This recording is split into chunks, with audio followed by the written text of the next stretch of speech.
সম্প্রতি কোটা সংস্কার আন্দোলন ঘিরে সহিংসতায় পুলিশের গুলিতে শিক্ষার্থী নিহতের ঘটনায় বুধবার ঢাকার সিএমএম আদালতে মামলা করে মোহাম্মদ রাজীব নামে নিহত এক শিক্ষার্থীর ভাই।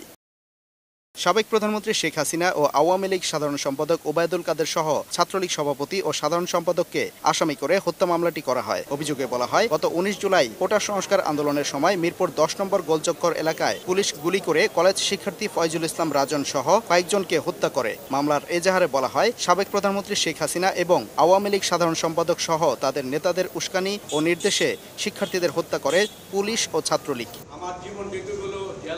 শুনানি শেষে মামলাটিকে এজাহার হিসেবে গ্রহণ করে তদন্ত করতে কাফরুল থানা পুলিশকে নির্দেশ দেন আদালত। আন্দোলন চলাকালে 16 জুলাই সারা দেশে এক আকাঙ্ক্ষিত পরিস্থিতির সৃষ্টি হয়, 6 জন ব্যক্তি মৃত্যুবরণ করে। এই পরিপ্রেক্ষিতে আমাকে দিয়ে এক সদস্য বিশিষ্ট তদন্ত কমিশন গঠন করে দেওয়া হয়।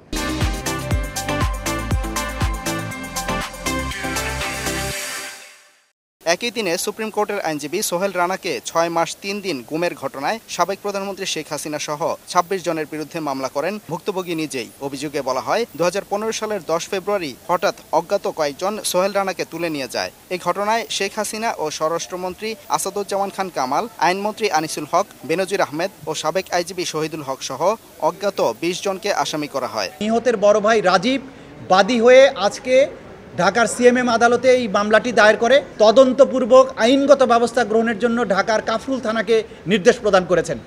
এই নির্দেশের মাধ্যমে শেখ হাসিনা, ওবায়দুল কাদের, আসাদুজ্জামান কামাল, আইজিপি সহ যাদেরকে এখানে আসামি করা হয়েছে তারা এখন পলাতক আসামি হিসেবে গণ্য হবেন।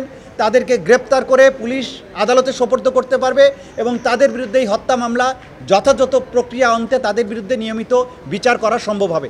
শেখ হাসিনা ও আওয়ামী লীগ নেতাদের নির্দেশে শিক্ষার্থীদের গুলি করে হত্যার পর লাশ গুম করার অভিযোগও আনা হয় আসামিদের বিরুদ্ধে। তাদেরকে গ্রেপ্তার করে পুলিশ আদালতে সোপর্দ করতে পারবে।